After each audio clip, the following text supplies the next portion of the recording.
Treasure Island by Robert Louis Stevenson. Chapter 30. On Parole.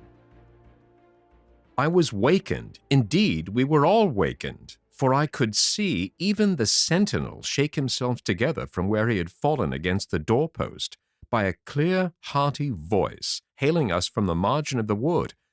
"Blockhouse, ahoy!" it cried. "Here's the doctor!" And the doctor it was. Although I was glad to hear the sound, yet my gladness was not without admixture. I remembered with confusion my insubordinate and stealthy conduct, and when I saw where it had brought me, among what companions and surrounded by what dangers, I felt ashamed to look him in the face. He must have risen in the dark, for the day had hardly come, and when I ran to a loophole and looked out, I saw him standing, like Silver once before, up to the mid-leg in creeping vapor. "You, doctor! Top of the morning to you, sir!" cried Silver, broad awake and beaming with good nature in a moment. "Bright and early, to be sure, and it's the early bird, as saying goes, that gets the rations. George, shake up your timbers, son, and help Dr. Livesey over the ship's side. All a-doing well, your patience was, all well and merry." So he pattered on, standing on the hilltop with his crutch under his elbow and one hand upon the side of the log-house, quite the old John in voice, manner, and expression. "We've quite a surprise for you too, sir," he continued. "We've a little stranger here. He, a new boarder and lodger, sir, and looking fit and taut as a fiddle. Slept like a supercargo, he did, right alongside of John, stem to stem we was, all night." Dr. Livesey was by this time across the stockade and pretty near the cook, and I could hear the alteration in his voice as he said, "Not Jim?" "The very same Jim as ever was," says Silver. The doctor stopped outright, although he did not speak, and it was some seconds before he seemed able to move on. Well, he said at last. "Duty first and pleasure afterwards, as you might have said yourself, Silver. Let us overhaul these patients of yours." A moment afterwards he had entered the blockhouse, and with one grim nod to me, proceeded with his work among the sick.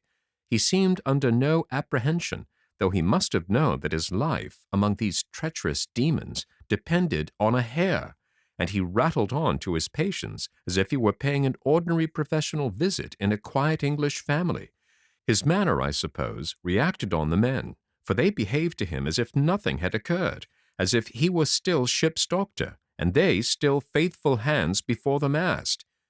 "You're doing well, my friend," he said to the fellow with the bandaged head, "and if ever any person had a close shave, it was you. Your head must be as hard as iron.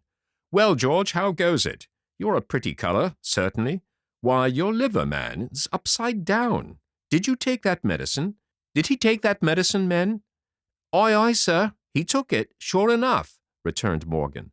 "Because, you see, since I am mutineer's doctor, or prison doctor as I prefer to call it," says Dr. Livesey in his pleasantest way, "I make it a point of honor not to lose a man for King George, God bless him, and the gallows." The rogues looked at each other but swallowed the home thrust in silence. "Dick don't feel well, sir," said one. "Don't he?" replied the doctor. "Well, step up here, Dick, and let me see your tongue. No, I should be surprised if he did. The man's tongue is fit to frighten the French. Another fever."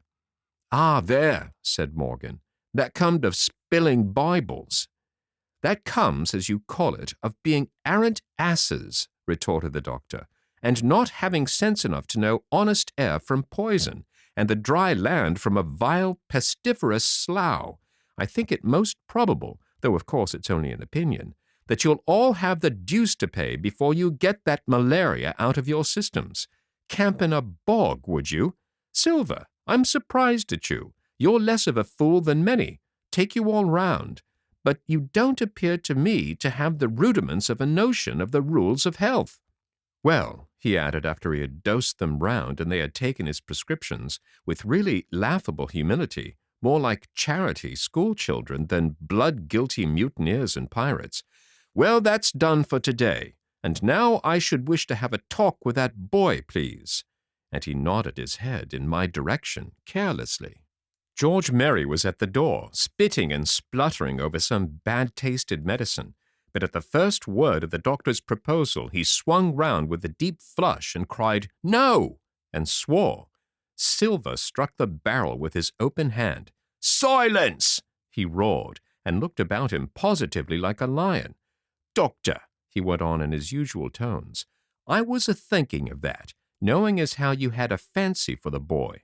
We're all humbly grateful for your kindness, and as you see, puts faith in you and takes the drugs down like that much grog. And I take it I've found a way as'll suit all. Hawkins, will you give me your word of honor as a young gentleman, for a young gentleman you are, although poor-born, your word of honor not to slip your cable?" I readily gave the pledge required.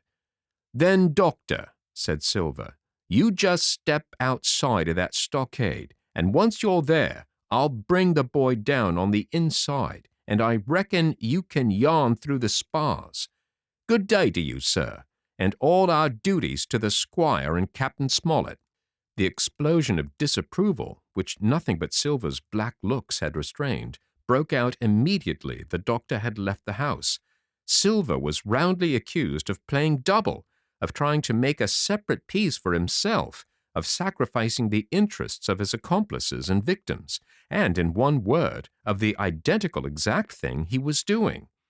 It seemed to me so obvious in this case that I could not imagine how he was to turn their anger, but he was twice the man the rest were, and his last night's victory had given him a huge preponderance on their minds. He called them all the fools and the dolts you can imagine, said it was necessary that I should talk to the doctor, fluttered the chart in their faces, and asked them if they could afford to break the treaty the very day they were bound a treasure hunting. "No, by thunder!" he cried. "It's us must break the treaty when the time comes, and till then I'll gammon that doctor if I have to oil his boots with brandy." And then he bade them get the fire lit, and stalked out upon his crutch, with his hand on my shoulder, leaving them in a disarray, and silenced by his volubility rather than convinced. "Slow, lad, slow," he said. "They might round upon us in the twinkling of an eye if we was seen to hurry." Very deliberately, then, did we advance across the sand to where the doctor awaited us on the other side of the stockade, and as soon as we were within easy speaking distance, Silver stopped. "You'll make a note of this here also, doctor," says he, "and the boy'll tell you how I saved his life, and were disposed for it too, and you may lay to that. Doctor, when a man's steering as near the wind as me, playing chuck-farthing with the last breath in his body like, you wouldn't think it too much, mayhap, to give him one good word? You'll please bear in mind it's not my life only now, it's that boy's into the bargain, and you'll speak me fair, doctor, and give me a bit of hope to go on, for the sake of mercy." Silver was a changed man once he was out there, and had his back to his friends in the blockhouse. His cheeks seemed to have fallen in, and his voice trembled. Never was a soul more dead in earnest. "Why, John, you're not afraid?" asked Dr. Livesey. "Doctor, I'm no coward. No, not I, not so much." And he snapped his fingers. "If I was, I wouldn't say it. But I'll own up fairly. I've the shakes upon me for the gallows. You're a good man and a true. I never seen a better man, and you'll not forget what I done good, not any more than you'll forget the bad, I know. And I step aside, see here, and leave you and Jim alone, and you'll put that down for me too, for it's a long stretch, is that." So saying, he stepped back a little way, till he was out of earshot, and there sat down upon a tree stump and began to whistle, spinning round now and again upon his seat so as to command a sight, sometimes of me and the doctor, and sometimes of his unruly ruffians, as they went to and fro in the sand between the fire, which they were busy rekindling, and the house, from which they brought forth pork and bread to make the breakfast. "So, Jim," said the doctor sadly, "here you are. As you have brewed, so shall you drink, my boy. Heaven knows I cannot find it in my heart to blame you, but this much I will say, be it kind or unkind. When Captain Smollett was well, you dared not have gone off, And when he was ill and couldn't help it, by George, it was downright cowardly. I will own that I here began to weep. Doctor, I said, you might spare me. I have blamed myself enough. My life's forfeit anyway, and I should have been dead by now if Silver hadn't stood for me. And doctor, believe this, I can die, and I dare say I deserve it. But what I fear is torture. If they come to torture me— Jim, the doctor interrupted, and his voice was quite changed. Jim, I can't have this. Whip over, and we'll run for it. Doctor, said I passed my word. I know, he cried.